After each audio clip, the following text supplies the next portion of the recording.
함께 보도록 하겠습니다.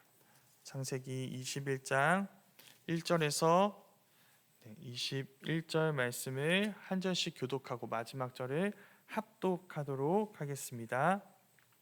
제가 먼저 읽겠습니다.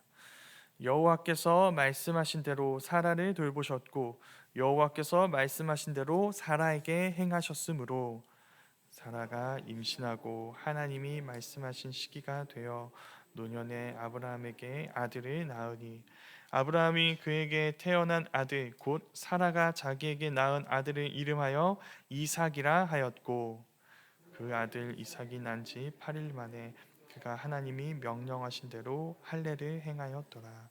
아브라함이 그의 아들 이삭이 그에게 태어날 때에 100세라. 사라가 이르되 하나님이 나를 웃게 하시니 듣는 자가 다 나와 함께 웃으리로다. 또 이르되 사라가 자식들을 젖먹이겠다고 누가 아브라함에게 말하였으리오마는 아브라함의 노경에 내가 아들을 낳았도다 하니라. 그러니까 자라매 젖을 때고 이삭이 젖을 때는 날에 아브라함이 큰 잔치를 베풀었더라. 사라가 본즉 아브라함의 아들 애굽 여인 하갈의 아들이 이삭을 놀리는지라. 아브라함에게 이르되 이 여종과 그 아들을 내쫓으라.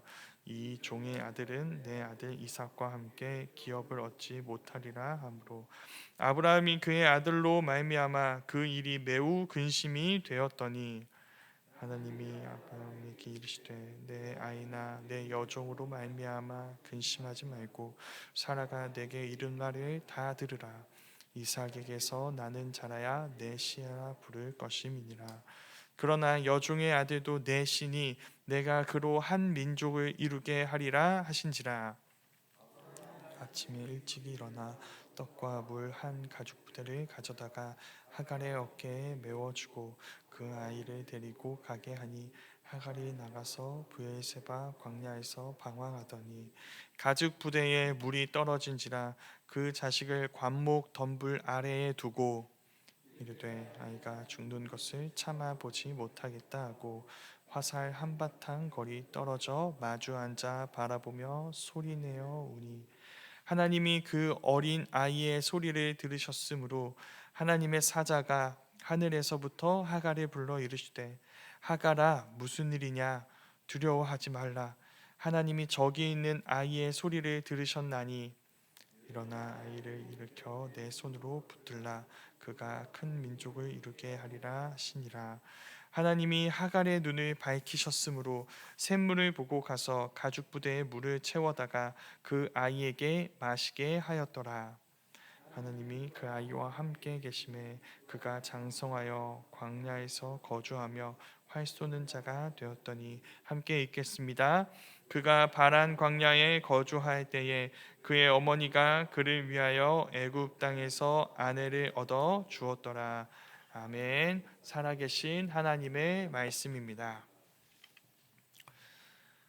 가장 큰 기쁨과 가장 큰 슬픔이 한자리에 있는 풍경을 볼 때 성도님들은 무엇을 느끼실 것 같으신가요? 둘 중에 우리의 시선은 어디로 향하게 될까요? 같은 날, 같은 시간에 결혼식과 장례식 중 어느 한 곳을 가야 한다면 성도님들은 어디로 향하시겠습니까? 이제 복잡하고 혼란스러운 마음이죠. 그게 바로 오늘 말씀 앞에서 우리가 느끼는 아브라함의 마음입니다. 오늘 말씀에서 아브라함은 아이를 얻고 아이를 잃습니다. 먼저 나오는 것은 아이를 얻는 이야기입니다. 잠깐 어제 들은 말씀을 좀 말씀드린다면 아브라함이 네게브 땅에서 이전처럼 사라를 자기 누이라고 속였습니다. 이에 그랄 왕 아비멜렉이 사라를 데려가자 그날 밤 하나님이 아비멜렉을 찾아가 경고하십니다. 그리고 이 사건의 여파로 아비멜렉 온 집의 여인들은 불임 여성이 됩니다. 그러나 하나님의 말씀대로 아브라함이 그를 위해 기도하자 다시 그들의 태의 문이 열리게 됩니다. 그 이야기가 오늘 말씀에서 사라의 이야기가 됩니다. 아브라함의 기도를 들으시고 아비멜렉 집 여인들의 태의 문을 여신 하나님은 마침내 사라의 태의 문을 여시고 그녀에게서 아이가 나게 하시는 것이죠. 오늘 말씀에서 1절, 2절 말씀을 보면 이 이야기에서 강조하고 싶은 것이 무엇인지 볼 수 있습니다. 이렇게 되어 있습니다. 여호와께서 말씀하신 대로 사라를 돌보셨고 여호와께서 말씀하신 대로 사라에게 아들을 주셨다. 하나님이 말씀하신 그 시기에 노년에 아브라함에게 아들을 낳았다. 계속해서 하나님의 말씀이 반복됩니다. 무슨 뜻일까요? 이 사건은 우연히 어쩌다가 아니라는 것입니다. 철저히 하나님께서 말씀하신 것을 이루신 일입니다. 하나님의 말씀 그대로 이루신 일. 여기가 창세기입니다. 무엇이 떠오르시나요? 창세기 1장이 떠오르시죠. 하나님께서 말씀하시자 공허하고 혼돈하고 흑암만 가득했던 곳이 생명으로 채워지게 됩니다. 여기서 그 이야기가 재현되고 있습니다. 태초의 땅과 같이 어둡고 죽은 몸과 같았던 사라의 몸에서도 새로운 생명이 탄생하게 되는 것이죠. 그러나 그 사라의 이야기가 태초의 이야기와 다른 게 있습니다. 바로 기간입니다. 아브라함이 사라에게서 난 그 아이에게 할례를 행했을 때 나이가 100세입니다. 처음 하나님이 아브라함을 찾아오셨을 때 75세였으니까 25년이나 지난 후에 아이를 얻은 것입니다. 묻고 싶죠. 왜 이렇게 오래 걸렸나요? 이렇게 긴 시간이 필요했던 이유가 무엇인가요? 그건 하나님 때문이 아니라 아브라함과 아브라함의 언약 때문입니다. 아브라함 100세, 사라 90세에 가능하다면 그 전에도 당연히 그 전에도 하나님 충분히 이 부부에게 아이를 주실 수 있었습니다. 그러나 그게 아브라함 눈에는 그렇게 보이지 않았습니다. 사라와 아브라함 눈에 그가 큰 민족을 이루게 되고 온 세상에 복이 될 거라는 하나님의 언약은 도무지 믿어지지 않는 불가능한 이야기였습니다. 그 증거가 무엇일까요? 아브라함이 2번이나 사라를 누이라고 속였습니다. 사라의 여종 하갈을 취해서 이스마엘을 낳았습니다. 그들에게는 이게 너무나 불가능해 보였던 것이죠. 그때 하나님이 하시는 일은 무엇일까요? 하나님은 그들 눈에 더 불가능해 보이는 시간까지 가십니다. 그래서 이 25년이 필요했던 것이죠. 아브라함 75세, 85세에도 불가능하다고 생각했던 일을 100세에 경험하게 된다면 그들을 통해 아브라함 이 일을 통해 아브라함은 하나님께서 정말 창조주시라는 것을 알게 되고 아브라함을 보는 모든 사람들은 아브라함의 하나님이 진짜 없는 것을 있는 것으로 부르실 수 있는 생명의 창조자, 창조주 하나님이라는 것을 알게 될 것입니다. 더불어 그 하나님 외에 다른 세상의 모든 신은 헛된 신이라는 것도 알게 될 것입니다. 그래서 아브라함은 이 사건으로 비로소 하나님을 전능하신 하나님으로 신뢰하게 됩니다. 그러니까 이 25년이라는 긴 시간은 침묵의 시간이 아니라 설득의 시간이었습니다. 하나님은 이 시간 동안 가만히 계셨던 것이 아니라 아브라함을 설득하고 계신 것입니다. 그가 믿음의 조상이 되게 하시기 위해 일해 오셨던 것이죠. 이러한 일들이 우리에게 낯선 일이 아닙니다. 아브라함의 25년처럼 우리에게는 하나님이 우리에게 침묵하시는 것처럼 느껴지는 시간들이 있습니다. 하나님 대체 왜 가만히 계신 것입니까? 왜 제 기도를 듣지 않으십니까? 제가 하나님을 떠나기를 원하시는 것인가요? 라고 탄식할 수밖에 없는 시간들이 있는 것이죠.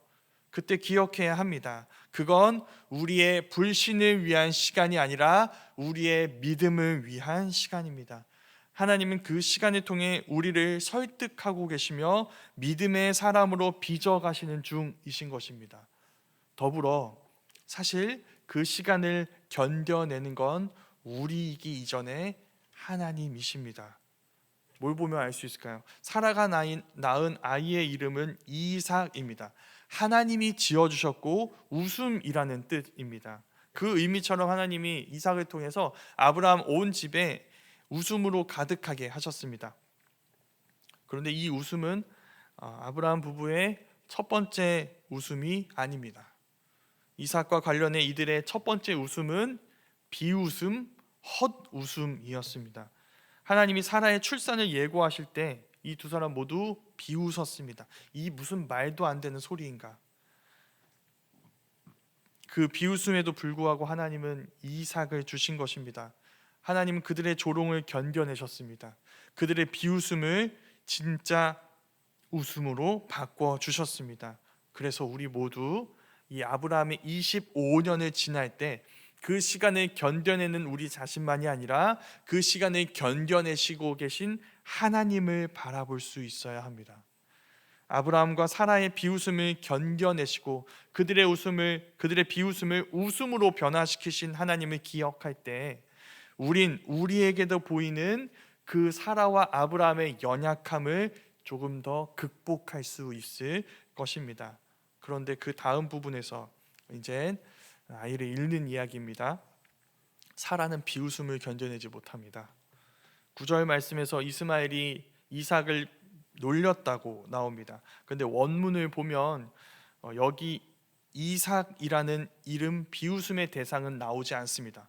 그러니까 9절을 원문으로 보면 이삭이 나오지 않습니다. 그냥 이스마엘이 웃었다, 조롱했다라고만 되어 있지 누굴 조롱하고 누굴 비웃었는지는 나오지 않습니다. 물론 사라의 반응을 볼 때 이삭을 조롱하고 있다고 볼 수 있습니다. 근데 지금 이제 14살이거든요. 이스마엘 14살입니다. 이 어린 이스마엘의 비웃음은 이미 나이가 많은 어른인 사라가 하나님께 그랬던 것처럼 직접적으로 비웃은 것은 아닙니다. 간접적으로 멀찌감치 떨어져서 그렇게 웃었던 것입니다. 그러나 하나님과 달리 사라는 폭발합니다. 아브라함을 다그치며 이야기하는 것이죠. 언약의 자손 이삭입니다. 저 여종과 저 여종의 아들을 내쫓으십시오. 이게 처음 있는 일일까요? 처음 있는 일이 아니죠. 이전에 하갈이 이스마엘을 임신했을 때도 사라는 하갈을 학대했고 하갈은 광야로 도망쳤습니다. 그때와 똑같은 상황이지만 달라진 게 있습니다. 바로 아브라함입니다. 처음 사라가 하갈에게 분노했을 때 아브라함은 손을 뺐습니다. 당신의 종이니까 당신 마음대로 해라. 그러나 지금은 아닙니다. 이유가 무엇일까요? 9절 말씀이 이렇게 얘기합니다. 이스마엘에 대한 소개가 이렇게 나오고 있죠. 애굽 여인 하갈의 아들만이 아니라 그가 아브라함의 아들이라고 소개합니다. 이삭을 낳았지만 이삭을 얻었지만 이스마엘이 아브라함의 아들이라는 사실은 달라지지 않았습니다. 그런데 내 아들을 잃게 되는 위기에 처하게 되는 것이죠. 이것으로 아브라함이 근심할 때 하나님이 아브라함을 찾아오십니다. 근데 하나님은 사라의 마음을 돌이키겠다라고 하지 않으십니다. 사라의 말대로 하라고 말씀하세요. 왜 그럴까요? 맞는 말이 있거든요. 하나님이 약속하신 언약의 자손은 네 맞습니다. 사라의 자식입니다. 처음부터 그렇게 약속하셨어요. 그 사실은 변하지 않습니다. 근데 그렇다고 이렇게 무책임하게 내쫓으셔도 되는 건가요? 아니요. 이 명령은 무책임하지 않습니다. 이삭은 이삭대로, 이스마엘은 이스마엘대로 하나님이 갖고 계신 계획이 있습니다. 그 계획대로 하나님이 그들 모두를 돌보시고 일하실 것입니다. 아브라함이 그 말씀을 듣고 순종합니다. 어떻게 순종할 수 있었을까요? 하나님이 하신 말씀을 반드시 지키신다는 것을 이삭을 통해 보았기 때문이죠. 그 하나님을 신뢰해서 이렇게 순종할 수 있었던 것입니다. 그러나 하갈은 다릅니다. 간소한 양식과 물만 챙긴 뒤에 이스마엘과 쫓겨나 첫 걸음을 내디딜 때부터 이미 하갈은 이 여정 끝에 무엇이 있을지를 보았습니다. 이 정도 빵과 물로는 절대 버틸 수 없습니다. 나와 내 아이는 이 길에서 죽을 겁니다. 누가 먼저 죽을까요? 이스마엘이겠죠. 이제 14살이거든요. 14살 아이는 곧 마실 것과 먹을 것이 없으면 광야에서 얼마 버티지 못할 것입니다. 자, 내 아이와 둘이 이제 가는 이 여정 중에 내 아이가 죽게 될 것을 알면 엄마는 어떻게 할까요? 마침내 물이 다 떨어졌을 때 하갈이 한 행동이 이렇게 나옵니다. 하갈은 관목 덤불 아래에 이 아이를 두고 멀찌감치 떨어집니다. 자, 아이를 두었다입니다. 아이를 두었다 무슨 말일까요? 아이가 의식을 잃고 쓰러졌다는 뜻이죠. 움직이지 못합니다.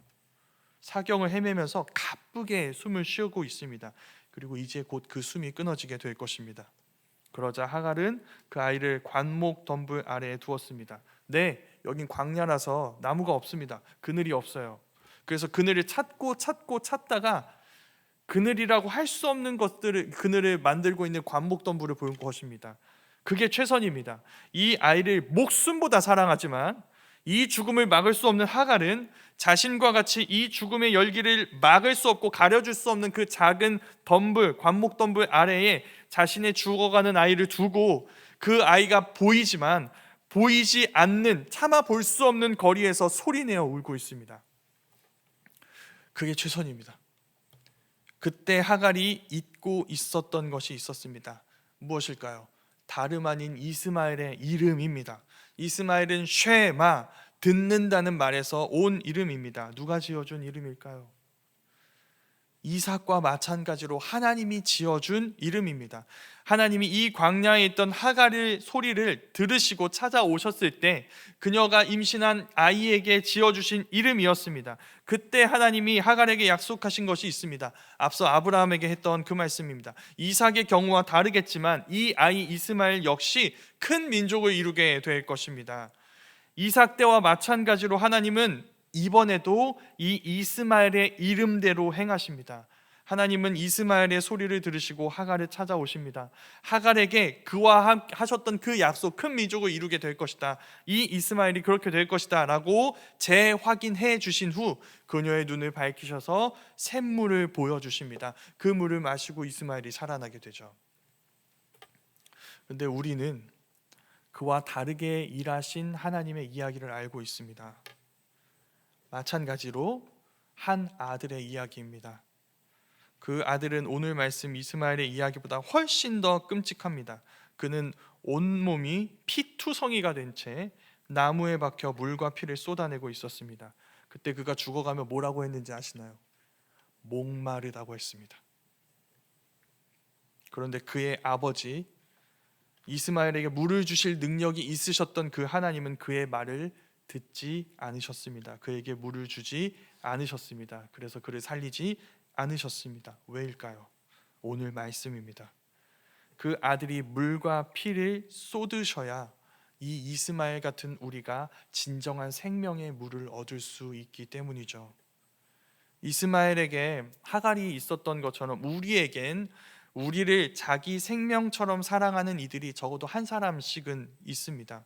그러나 하갈이 그랬던 것처럼 그들은 우리를 살릴 수 없습니다.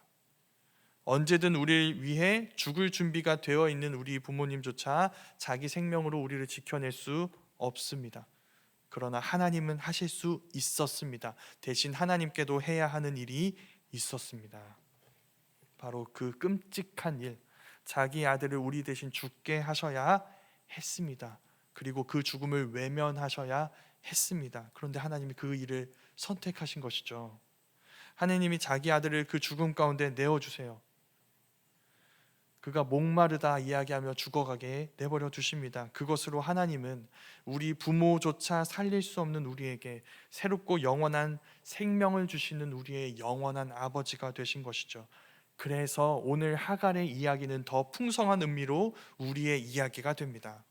하나님은 이미 하갈 곁에 있었던 샘물을 발견하게 하신 것처럼 우리에게 진정하고 영원한 생명의 샘이 되시는 예수 그리스도를 발견하게 하십니다. 무슨 뜻일까요?